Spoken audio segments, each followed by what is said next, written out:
আস্তে আস্তে লুপ্ত হয়ে যাচ্ছিল। অনেক অপসম্প্রদায়, যেমন আউল, বাউল, লেরা, লেরি, সখী, বৃন্দ, কর্তা ভাজা, এরা এসে যদিও যদিও এরা বৈষ্ণবের মতোই নিজেদের ঘোষিত করত, কিন্তু এরা বৈষ্ণব আচরণ শিক্ষা একদম পালন করতো না। তো ভক্তিবিনোদ ঠাকুরের এটাই ইচ্ছা ছিল যে সেই চৈতন্য মহাপ্রভু দেওয়া শিক্ষা আবার ফিরিয়ে আনার জন্য। কিন্তু সব আস্তে আস্তে লুপ্ত হয়ে যাওয়ায় গ্রন্থগুলিও লুপ্ত হয়ে গেছে। অনেক কষ্টে উনি কটক থেকে একটি চৈতন্য চরিতামৃতের গ্রন্থ উদ্ধার করেন। ওয়ান সেট, ইমাজিন, कोई भी সেট নেই था। আর ওনার একবার দিব্য দৃষ্টি হয় ওনার স্বরূপগঞ্জের বাড়ি থেকে। আমরা সব গেছি ওই স্বরূপগঞ্জের বাড়ি, যে ট্রেন লাইনের ধারে যে বাড়িটি, সেখান থেকে দিব্য দৃষ্টি হয় যে উনি হঠাৎ দেখেন যে এই পারে, মানে আমাদের ইস্কনের পারে, একটি খুব উজ্জ্বলিত সপ্রকাশ ইফালজেন্ট আলোকিত হয়ে গেছে। আর উনি দেখতে পান যে সেখানে সব বৈষ্ণবদের নগর বসেছে। পরবর্তীকালে উনি ওনার গুরুদেব কে নিয়ে যান ওখানে টকরিতে। ওনার গুরুদেব ছিল জগন্নাথ দাস বাবাজি মহারাজ। একটা টকরি মানে না, গুরুদেবকে টকরিতে মানে একটা টকরি, বুঝতে পারছেন তো? সেখানে বসেন, কারণ কি উনি অনেক বয়স তখন, হ্যাঁ তখন বয়স হয়ে গেছিল 125 এরকম, কোন 125 বছর বয়সে, ওনার অনেক বৃদ্ধ। হ্যাঁ, তো ওনাকে নিয়ে যান সেই স্থানে। আর সেই স্থান দেখে ভাবুন, এত বৃদ্ধ ওনার গুরুদেব, কিন্তু সেই স্থান দেখে উনি একদম টকরি থেকে লাফ দিয়ে বলতে থাকেন যে এটাই হচ্ছে মহাপ্রভুর জন্মস্থান, এটাই মহাপ্রভুর জন্মস্থান। যেটা এখন আমাদের আমরা বলি, কি বলি ওই স্থানটিকে? যোগপীঠ, না? যোগপীঠ বলা হয় না মহাপ্রভুর জন্মস্থানকে? যোগপীঠ। नीम का पेड़ है एक, नीम का पेड़ আছে একটা। তো সেই স্থান খুঁজে উনি বের করেন। তো ওই জন্য ওনার যদি জগন্নাথ দাস বাবাজি মহারাজের যদি প্রণাম মন্ত্র দেখেন, কি প্রণাম মন্ত্র? গৌর আবির্ভাব ভূমেস্তম, है ना? गौर आविर्भाव भूमिस्तम सज्जन प्रिय বৈষ্ণব সার্বভৌম শ্রী জগন্নাথায় তে নমঃ। তো গৌর আবির্ভাব যে ভূমি, সেটা উনি খুঁজে বের করেছিলেন। তো যদিও ওনার খুব ইচ্ছা ছিল শিল ভক্তিবিনোদ ঠাকুরের সেই চৈতন্য মহাপ্রভুর ধারা আগে নিয়ে আসার জন্য, কিন্তু তার সময়ের অভাবে সম্ভব ছিল না। কারণ উনি খুবই উচ্চ পদে উনি ছিলেন, অনেক দায়িত্ব ছিল ওনার। তখন ওনার গৃহ, ওনার বাসস্থান হয়ে গেছিল নারায়ণ ছটা, যেটি এখন চৈতন্য গৌরীয় মঠ। যদি আপনারা পুরীতে যান, বড়দণ্ডা রাস্তা যেখানে রথ চলে, সেখানে চৈতন্য গৌরীয় মঠ আছে, সেটাই ওনার গৃহ ছিল। আর ওনার স্ত্রীর নাম ভগবতী দেবী। তো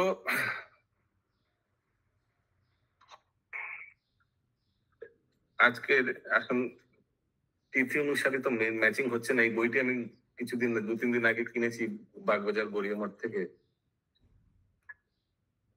তো এখানে লেখা আছে কান্ন কুব্জ কায়স্থ প্রভব শ্রী পুরুষোত্তম দত্ত, মানে ওনার পূর্বপুরুষ, উনকা পূর্বপুরুষের পরিচয়। কান্ন কুব্জ মানে কন্নজ, কায়স্থ প্রভব শ্রী পুরুষোত্তম দত্ত, তার 17 পুরুষ পর্যায়ে শ্রী গোবিন্দ শরণ দত্ত, তারপর শ্রী মদন মোহন দত্ত। ইনি কলকাতার হাটখোলার দত্ত দিগের মধ্যে অগ্রণী। ওকে, তো এনারা আস্তে আস্তে ওখান থেকে কর্ণকুব্জ থেকে চলে এসেছেন কলিকাতার হাটখোলা। হাটখোলা মানে সেই শোভাবাজার ওই এরিয়াটা। শ্রী গয়া ধামে প্রেতশিলা আদি তীর্থে তার যে সমস্ত কীর্তি আছে তার সমস্ত বঙ্গবাসী অবগত আছেন। তো গয়া ধামে ওখানে অনেক ডোনেশন করেছেন। ওপরে যে প্রেতশিলা আছে এগুলো সব উনি কনস্ট্রাকশন বা হয়তো ডোনেশন দিয়েছেন। শ্রী মদন মোহন দত্তের পৌত্র শ্রী রাজবল্লভ দত্ত, এর পুত্র শ্রী আনন্দ চন্দ্র দত্ত, ইনি পরম ধার্মিক, সরল হৃদয় ও বিষয় বিরক্ত পুরুষ ছিলেন। শ্রী আনন্দ চন্দ্র দত্তের পুত্র শ্রী কেদারনাথ দত্ত, কেদারনাথ দত্ত মানে শিল ভক্তি বিনোদ ঠাকুর। হ্যাঁ, তো ওনার জাগতিক নাম ছিল কেদারনাথ দত্ত। ওনার পুত্র শিল ভক্তি সিদ্ধান্ত বিমলা প্রসাদ। তো আজকের দিনে লেখা আছে যে এরূপ সর্ব সুষামুক্ত पवित्र माघी कृष्ण पंचमी तिथिते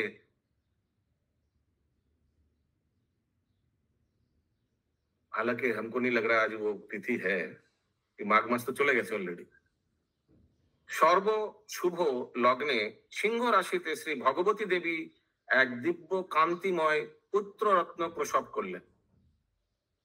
छठा संतान था, 6th चाइल्ड। बांगला 25 माघ 1280 সাল, সেটাও ম্যাচিং নয়। ইংরাজি 6 ফেব্রুয়ারি, সেটাও ম্যাচিং নয়। শুক্রবার, সেটাও ম্যাচিং নয়। 1874 খ্রিস্টাব্দ আর শকাব্দ 1795। I don't know why today क्या तिथि देखकर, हो सकता है कि गोराब्द देखा, গোরাব্দ বুঝতে পারছেন তো, গৌরাঙ্গ মহাপ্রভুর সেই হয়তো ক্যালেন্ডার দেখে হয়তো আজকের ম্যাচিং হয়েছে। কিন্তু এখানে বইতে যা লেখা আছে এটার সঙ্গে আজকের তিথির কোনোই ম্যাচিং নেই, না ইংরাজি না বাংলা। এনিওয়েজ, তো এই সময় ঠাকুর মহাশয় ওখানে থাকতেন। ওই ঠাকুর মহাশয় মানে এখানে নরোত্তম দাস ঠাকুর না, ওকে? সব জাগতে রহো জাগতে রহো জাগতে রহো, সব চোখ খুলে জান্নাত। সেটা হচ্ছে এই পুরীতে ওই নারায়ণ ছটা, নারায়ণ ছটা জায়গাটির নাম। কারা কারা গেছেন নারায়ণ ছটা? হাত উঠান। চৈতন্য গৌরীমঠ দর্শন করেছেন কারা কারা? গুগল হাত উঠান দেখি। অধিকাংশ ভক্তই যাওয়া উচিত, খুবই ফেমাস জায়গা। তো এ সময় ঠাকুর মহাশয় জগন্নাথ দেব মন্দিরের সন্নিকটে নারায়ণ ছটা নামক বাসভবনে করতেন। দেখতে দেখতে 6 মাস পেরিয়ে যায় আর রথযাত্রার সময় চলে আসে। अभी से 6 महीना में तो रथ आएगा ही। আর রথ এসে ওনার বাড়ির সামনে, ওনার গৃহের সামনে দাঁড়িয়ে যায়। ওকে, ঠিক আছে? আর নড়তে পারে না, দাঁড়াতেই পারে না। আমরা জানি এরকম অনেকবার হয়, রথ যেখানে দাঁড়িয়ে যায়, যখন ভগবান জগন্নাথ নড়তে চান না, কার সাধ্য তাকে নড়ান?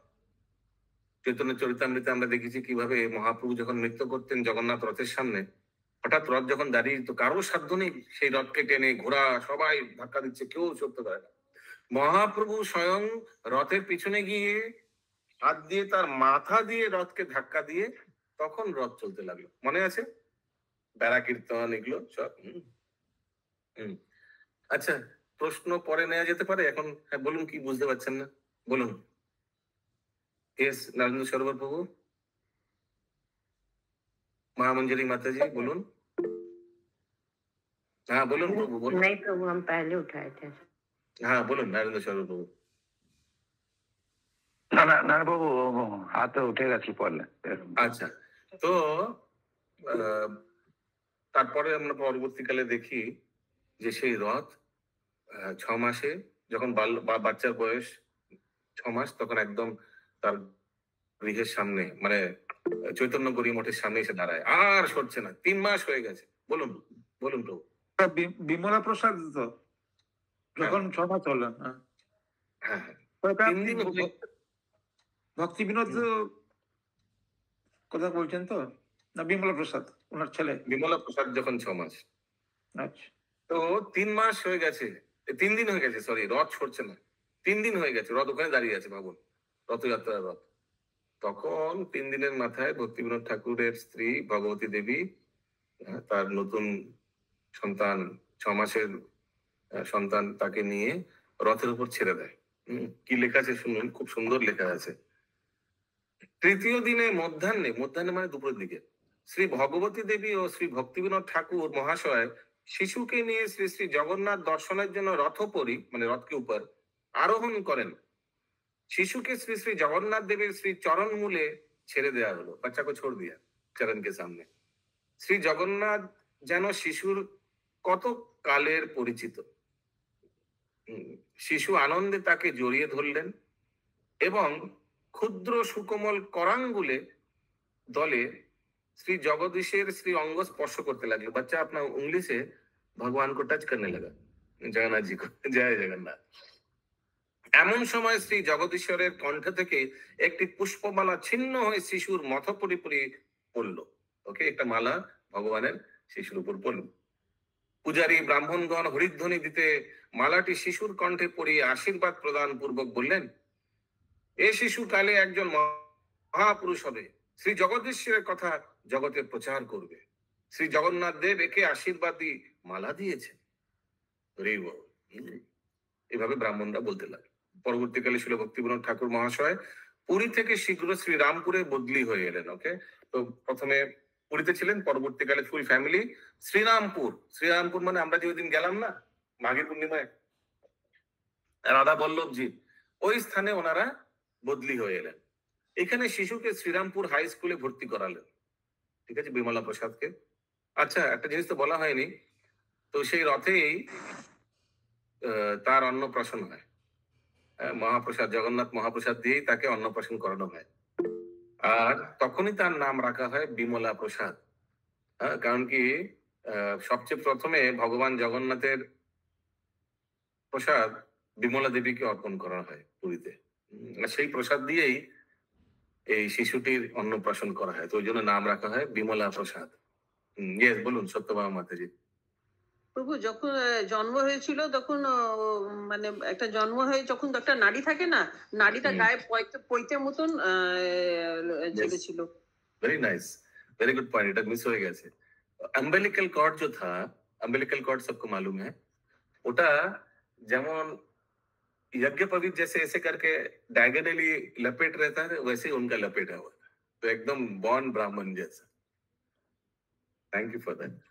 तो শ্রীরামপুরে যখন বদলি হয়ে এলেন, যখন শিল প্রভুপাদ সপ্তম শ্রেণীতে উঠলেন, ঠাকুর মহাশয় পুরী থেকে মালা আনিয়ে बालक के हरिनाम प्रदान कर लें। ओके, क्लास 7 में जब था तो शिल भक्ति विनोद ठाकुर उनको माला दिया और हरे कृष्ण महामंत्र जप करने बोला। ओके, हरे कृष्णा कृष्णा कृष्णा हरे हरे, हरे राम हरे हरे। और শিল ভক্তি সিদ্ধান্ত বিমলা প্রসাদ ছোটবেলা থেকেই খুবই শ্রুতিধর ছিল। श्रुतिधर माने जो चीज एक बार सुन लिया एकदम पूरा मेमोराइज हो जाता था। ओके, और जब उन लोग ওই গৃহ যখন এইখানে পরবর্তীকালে শোভাবাজারে এসে ওনারা একটি ওনার পিতা বিদন উদ্যানের পাশে একটি ঘর নির্মাণ করছিলেন। তো ঘর নির্মাণ করার সময়, ঘর মানে বিল্ডিং বানা रहा था, ঘর বানা रहा था, ওই সময় যখন খোদাই হচ্ছিল তখন একটি শ্রী শ্রী কুর্মদেবের একটি মূর্তি প্রাপ্ত হন, কুর্মদেব কা মূর্তি। তখন ছিল প্রভুপাদ 8-9 বছর বালক, মানে বিমলা প্রসাদ। ঠাকুর মহাশয় বালককে মন্ত্র দিয়ে সেই বিগ্রহ সেবা করতে আদেশ করেন, কুর্মদেবের বিগ্রহ। এত অল্প বয়স থেকে সেই বিগ্রহ পূজা করতেন। প্লাস নৃসিংহদেবের বিগ্রহ উনি দিয়েছিলেন। নৃসিংহদেব আর কুর্মদেব দুজনকেই ছোটবেলা থেকে বিমলা প্রসাদ পুজো করে আসতেন। আর যত ভক্তি তত্ত্ব, কৃষ্ণ তত্ত্ব সব ছোটবেলা থেকেই বিমলা প্রসাদকে তার বাবা শিল ভক্তি বিনোদ ঠাকুর শেখাতেন। দেখা গেলে তিনি হচ্ছেন তার শিক্ষাগুরু। हाँ माता जी बोलून। हाँ प्रभु, आदेश कौन दिया? पिताजी, पिताजी देके बोला तुम इसका आराधना करो, पूजा करो। तो ছোটবেলা থেকে নিয়মিত ভাবে নিত্য জপ, नाम जप एकदम टाइमली जप करता था, अर्चन, ये विग्रह का अर्चन करता था, ও ভগবত গ্রন্থ অনুশীলন ছোটা সে করার পর তিনি স্কুলের পড়াশোনা করতেন। হরে কৃষ্ণ, ভালো করে শুনলেন, এগুলো করার পর তারপর স্কুলের পড়াশোনা করতেন। কিন্তু আজকাল উল্টো হয় সাধারণত।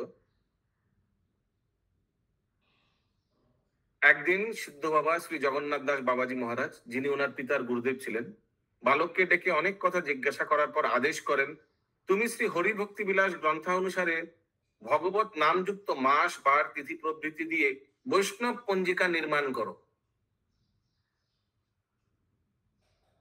আর গণনা কবে থেকে, বৈষ্ণব পঞ্জিকা যে করবে কখন থেকে শুরু করবে?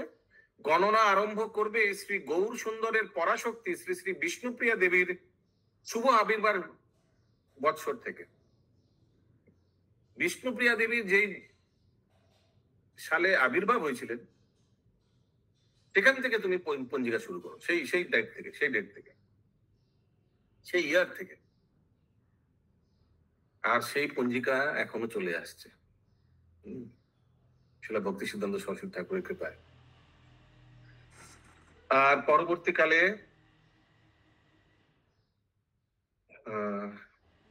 সময় তো খুবই কম, অনেক কিছু উনি করেছেন, প্রচুর গ্রন্থ লিখেছেন। উনি খুব পারদর্শী ছিলেন জ্যোতিষ বিদ্যায়। বলুন সচিত্রনাথ শ্রীবাস প্রভু। कौन सा ग्रंथ लिखे प्रभु जी? भक्ति सिद्धांत सतत ठाकुर विष्णु অনেক बहुत ग्रंथ लिखा। বলুন প্রভু, কিছু বলবেন তো বলুন। क्या हुआ, कुछ बोल नहीं रहे?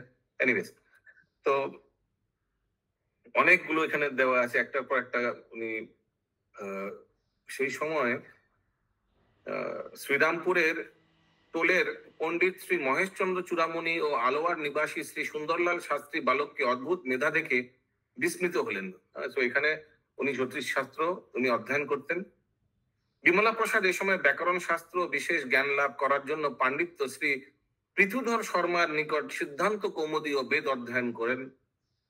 বালক মানে বিমলা প্রসাদ জ্যোতিষ শাস্ত্রে, ব্যাকরণে, বেদে ও কাব্যাদি শাস্ত্রে বিশেষ জ্ঞান লাভ করলে সংস্কৃত বিদ্যাপীঠের মোহ উপাধ্যায়গণ তাকে সিद्धांत सरस्वती उपाधि प्रदान करें। ओके, ये टाइटल उनको देता है। इतना अच्छा स्टूडेंट था सिद्धांत सरस्वती। এই সময় থেকে তিনি তার নাম হয়ে যায় শ্রী বিমলা প্রসাদ সিদ্ধান্ত সরস্বতী।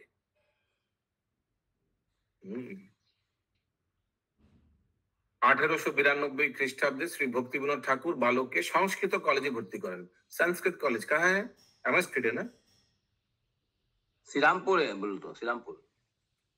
संस्कृत वो तो श्रीरामपुर में high school, Shrirampur high school भर्ती करेছিল। संस्कृत कॉलेज किसको मालूम नहीं? कॉलेज का कॉलेज में है, कॉलेज में है, एमएस कॉलेज स्ट्रीट में में है, एमएस में है। कॉलेज स्क्वायर में पड़ता है। না, কলেজ করে লোক এখানে ভর্তি, তা ওরা জানে না কোথায় সংস্কৃত কলেজ। ওকে, প্রভুপাদ বিমলা প্রসাদ পাঠ্য অবস্থায় সূর্য সিদ্ধান্ত ভক্তি ভবনে পঞ্জিকা প্রভৃতি গণিত জ্যোতিষশাস্ত্র গ্রন্থ প্রকাশ করতে আরম্ভ করেন। তিনি অপরাহ্নকালে, যখন অপরাহ্নকাল মানে কি? आफ्टर 12 निकल गया आफ्टरनून, আফটারনুন, বিকালবেলা না আফটারনুন? आफ्टरनून। তিনি অপরাহ্নকালে দুপুরবেলা কলকাতার বিদন উদ্যান মানে বিদন স্ট্রিটের ওখানে কোনো একটা পার্ক হবে, সেখানে ছাত্রগণের সঙ্গে নানা প্রকার ধর্ম প্রসঙ্গ আলোচনা করতেন। ওকে, ডিসকাস করতে। 1891 খ্রিস্টাব্দে এই আলোচনা সভার নাম হয়েছিল অগাস্ট অ্যাসেম্বলি। তো বিধান উদ্যানে যে আলোচনা করতো সেই সভাটার নাম দিল অগাস্ট অ্যাসেম্বলি। সেটা উল্টা ডাঙায় আছে শিশু বিধান। अभी ध्यान से सुनिए। এই সভার সভ্যবৃন্দকে চিরকুমার ব্রত পালনের প্রতিজ্ঞা গ্রহণ করতে হতো। whoever is a member must accept চিরকুমার ব্রত। চিরকুমার ব্রত মানে समझ में आ रहा है? आजीवन आजीवन চিরকুমার। Then only you can be a member of this August Assembly. তরুণ প্রাচীন সকল স্তরের শিক্ষিত এবং সম্ভ্রান্ত ব্যক্তি এই সভায় আলোচনা শুনতে উপস্থিত থাকতেন।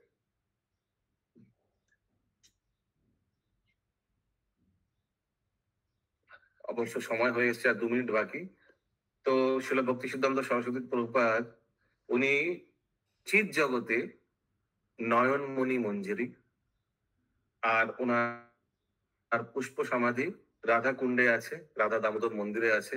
আর ওনার দেহ সমাধি কোথায় আছে? ওটা হচ্ছে চৈতন্য মঠ, যেটা মাসির বাড়ি বলি, এখানে গন্ধর্বিকা গিরিধারী বিগ্রহ আছেন, সেই মঠে ওনার দেহ সমাধি এখনো আছে। জয় জয় ভক্তি সিদ্ধান্ত সরস্বতী প্রভুপাদ কি জয়। ভক্তি সিদ্ধান্ত সরস্বতী আবির্ভাব তিথি কি জয়।